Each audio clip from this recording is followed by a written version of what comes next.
zaman Raja Herodes, sesudah Yesus dilahirkan di Bethlehem di tanah Yudea, datanglah orang-orang Majus dari timur ke Yerusalem. Mereka bertanya-tanya, di manakah Raja Yahudi yang baru dilahirkan itu? Kami telah melihat bintangnya di ufuk timur, dan kami datang untuk menyembah Dia. Mendengar hal itu, terkejutlah Raja Herodes beserta seluruh Yerusalem. Maka dikumpulkannya semua imam, kepala dan ahli Taurat bangsa Yahudi, lalu dimintanya keterangan dari mereka di mana Mesias akan dilahirkan. Mereka berkata kepadanya, di Bethlehem di tanah Yudea, karena beginilah ada tertulis dalam kitab Nabi. Dan engkau Bethlehem di tanah Yehuda, engkau sekali-kali bukanlah yang terkecil di antara mereka yang memerintah Yehuda, karena daripada mulah akan bangkit seorang pemimpin yang akan mengembalakan umatku Israel. Lalu dengan diam-diam Herodes memanggil orang-orang Majus itu dan dengan teliti bertanya kepada mereka kapan bintang itu nampak. Kemudian ia menyuruh mereka ke Bethlehem, katanya, pergilah dan selidikilah dengan seksama hal ihwal anak itu, dan segera sesudah kamu menemukan dia, kabarkanlah kepadaku, supaya aku pun datang menyembah dia. Setelah mendengar kata-kata Raja Herodes, berangkatlah para Majus itu. Dan lihatlah, bintang yang mereka lihat di timur itu mendahului mereka hingga tiba dan berhenti di atas tempat di mana anak itu berada. Melihat bintang itu, maka bersukacitalah mereka. Maka masuklah mereka ke dalam rumah itu dan melihat anak itu bersama Maria ibunya. Lalu mereka sujud menyembah Dia. Mereka pun membuka tempat harta bendanya dan mempersembahkan persembahan kepada anak itu, yaitu emas, kemenyan, dan mur. Kemudian karena diperingatkan dalam mimpi supaya jangan kembali kepada Herodes, mereka pun pulang ke negerinya lewat jalan lain. Demikianlah sabda Tuhan.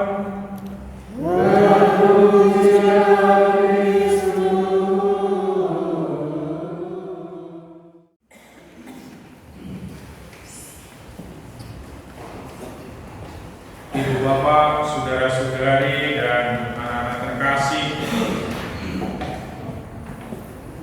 peristiwa hari ini, Hari Raya Penampakan Tuhan, tidak lepas dari peristiwa Natal.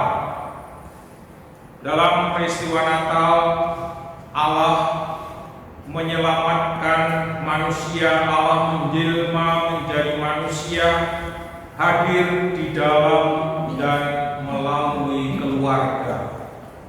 Keselamatan Allah bagi manusia pertama-tama terjadi di dalam dan melalui keluarga. Kemudian meluas, ada gembala-gembala yang datang karena mendapat berita dari para malaikat. Keselamatan dikabarkan meluas kepada orang-orang di sekitarnya.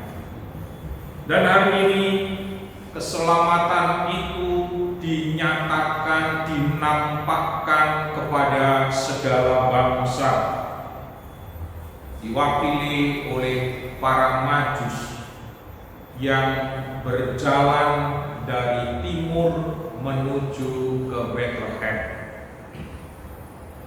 Sabda Allah hari ini, khususnya dari Injil, mengajak kita melihat bagaimana sesungguhnya bagaimana seharusnya hidup beriman sebagai murid Kristus. Beriman kepada Kristus, menjadi murid Kristus, pada dasarnya adalah suatu perjalanan berjumpa, bertemu, mengalami Yesus sendiri. Karena itu hidup beriman pertama-tama adalah suatu perjalanan seperti yang dilakukan oleh para Majus dalam Injil hari ini. Bapak Ibu anak-anak pernah melakukan perjalanan yang agak jauh, melakukan wis ora usah angel-angel, wingi mlaku saka bulak yang Ngrambi. Apa yo asal mlaku? Jenengan nyiapne apa?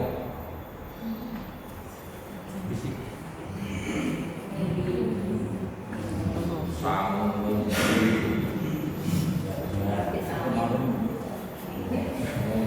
amin, sangun langgu, arem-arem, macam-macam. Jur rasane piye? Rasane kesel, menggeh-menggeh mesti,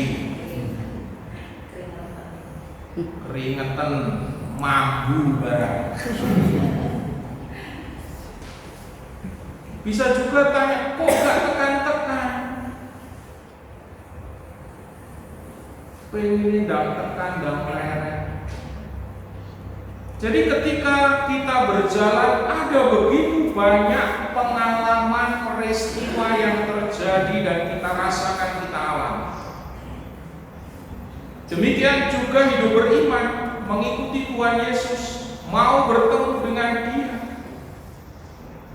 Ada rasa capek, mungkin bosan, ketemu wong brewo ae, bosan. Bisa juga jengkel dengan teman perjalanannya. Wis ngerti menggeh-menggeh malah diece. Ayo. Belum lagi nanti kalau pengen lereng, kita konconi lereng, nanti malah ketinggalan. Jadi hidup beriman itu sungguh-sungguh tindakan seluruh diri kita. Jadi ketika orang berjalan gak cukup dia menang terus bayangin aku mlaku nyang Ngrambi, rasane kesel, gak cukup. Gak cukup. Ati tok. Seluruh fisik, seluruh diri merasakan. Tekan masih gelenjaran, jaluk pijet malah disalah-salah. Sopo sing ngongkon melok kowe? Seperti tuwek ra nyebut, malah di seneng-seneng. Inilah hidup beriman. Mau mengikuti Yesus, mau bertemu dengan Yesus, harus mengeluarkan seluruh daya hidup kita. Waktu kita, tenaga kita, hati kita, diri kita. Mau ke sini. Saya lihat seorang OMK dulu dan rekan saat ini berjalan kuno Mbak Nanti bertai OMK tempo dulu berjalan menggeh-menggeh tak kira ya. Tapi ya inilah, mau ketemu Tuhan Yesus, mengerahkan seluruh diri, waktu, waya enak-enak, leye-leye, ngantuk-ngantuk saja. Moro ini ketemu wong sini, Nah, inilah hidup beriman.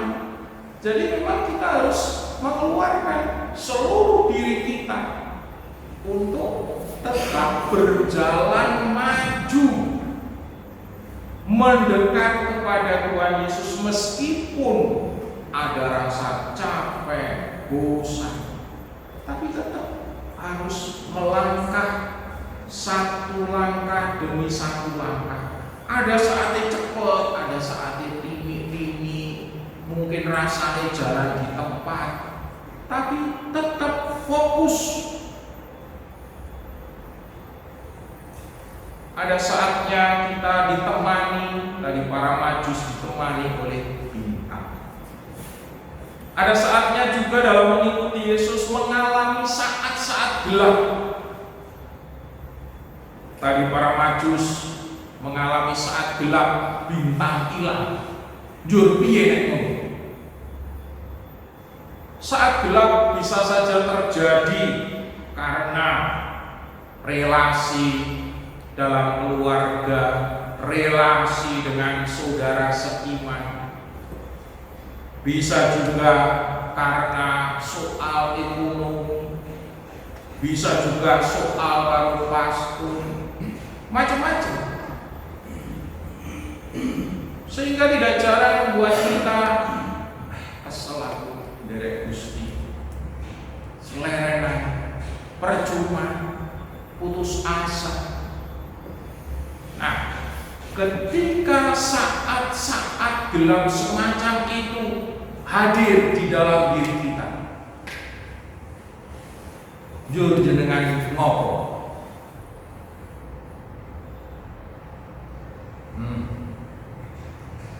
Yang diparang ini bang tenanan di bang titil bisa saja moro ditakon oleh wong malah ngerasani, bisa saja di saat-saat gelap hidup kita. Para Majus berani bertanya, meskipun bertanyanya tadi yo enek klerune, tanya kepada Herodes yang kemudian ternyata merencanakan kejahatan membunuh bayi-bayi yang lahir bersama dengan Yesus. Bertanya, dan ketika kita lihat jawaban yang tepat ditemukan dalam kitab suci. Herodes mengumpulkan imam kepala ahli Taurat, lalu mereka melihat kepada kitab nabi-nabi, kitab suci. Disitulah ditemukan jawaban. Nah, perkaranya ketika kita mengalami kegelapan iman, adakah kita kembali kepada kitab suci? Ataukah kitab suci itu karena namanya suci Romo, saya masukkan kepada lemari, setiap kali saya lewat saya taruh hormat, saya berlutut karena suci. Iyo, tapi nek gak tahu mbok buka, gak tahu mbok waca, iku dudu sabda Allah, mung pajangan tok. Kitab suci menjadi sabda Allah ketika dibaca, ketika direnungkan. Nah, bagaimana ketika keluarga kita sedang mengalami kegalauan dalam beriman? Apakah kembali ke kitab suci, mendengarkan kembali sabda-sabda Allah yang tertulis di situ? Ini sungguh suatu tantangan bagi kita. Kemudian yang ketiga, tadi hidup beriman itu berarti kita berjalan menuju kepada Tuhan dengan segala suka dukanya. Dan dalam perjalanan ada saat-saat gelap, dan kita diajak kembali kepada sabda Tuhan yang terdapat dalam kitab suci. Dan ketiga,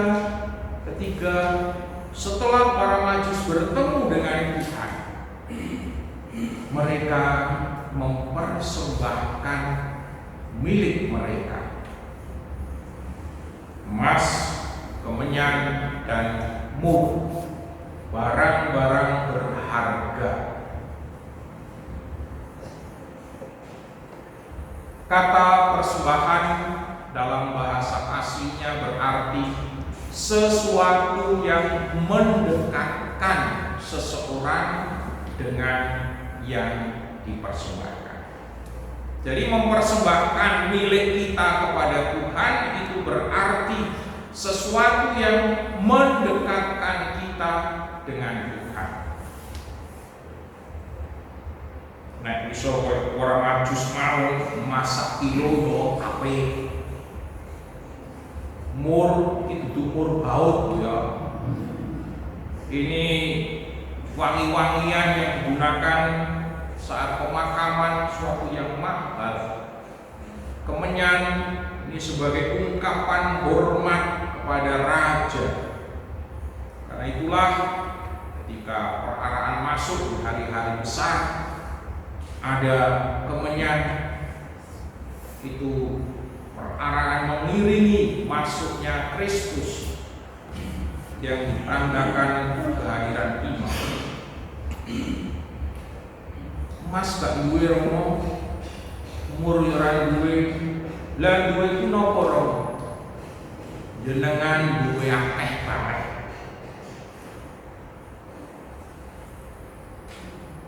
Enek pengumuman kerja bakti. Wah, wayahe toko rame romo. Ya wis, toko tak tinggal. Tuhan, saya persembahkan waktu ini untuk bertemu dengan saudara-saudara seiman, bekerja bersama untuk membersihkan rumahmu. Jadi tidak usah mikir yang daki-daki. Waktu pengumuman pertemuan lingkungan, aduh, wayahe sore-sore panas, enak ote-ote ning omah. Lah iki pertemuan. Tuhan, saya persembahkan waktu leyeh-leyeh saya supaya saya bertemu dengan Engkau di dalam diri saudara-saudari beriman. Karena 2-3 orang berkumpul dalam nama Engkau hadir.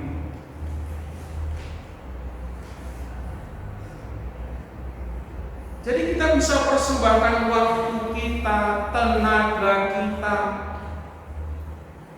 yang sebenarnya bisa kita lakukan untuk yang lain, menjadi suatu persembahan yang mendekatkan kita kepada Tuhan dan gerejanya, tubuhnya. Ada banyak yang bisa kita lakukan, yang biasa sehari-hari. Tuhan, ada teman-teman yang kerja bakti.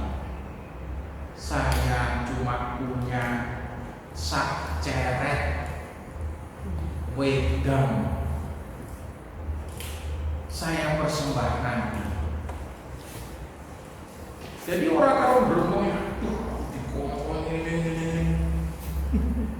Timbang beromong, Tuhan, gak rela. Tapi karena demi Engkau, demi Tuhan, bantu aku menjadi rela.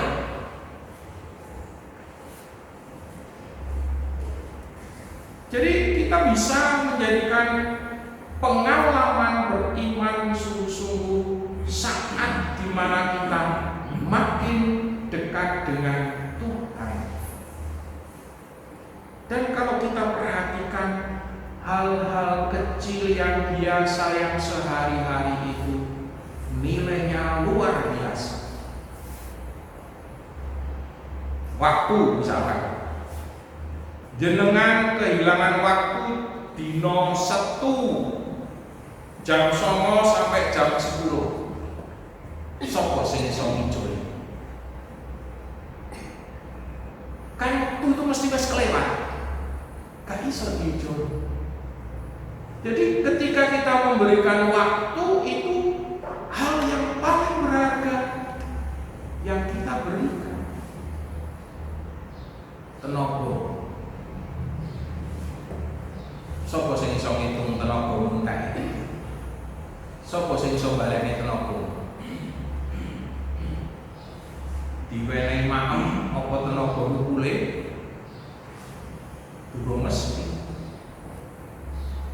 Nek terus kerja baktine ngecet usum-usum awake pegel jarem.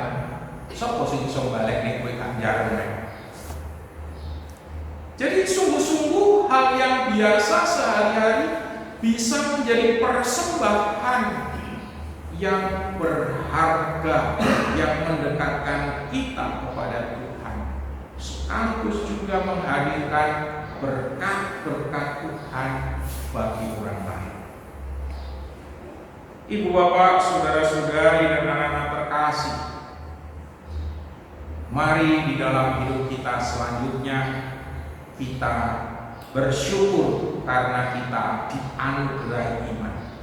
Mari kita terus melangkah menuju persatuan dengan Tuhan, baik yang hadir dalam Ekaristi, yang hadir dalam pertemuan jemaat, yang hadir dalam sabda yang diwartakan, yang hadir dalam orang miskin, orang sakit, orang membutuhkan. Kita bertemu dengan Tuhan, kita syukuri perjumpaan ini. Dan kita diajak untuk kembali kepada Dia, kepada sabdanya di saat-saat kita mengalami kegelapan iman.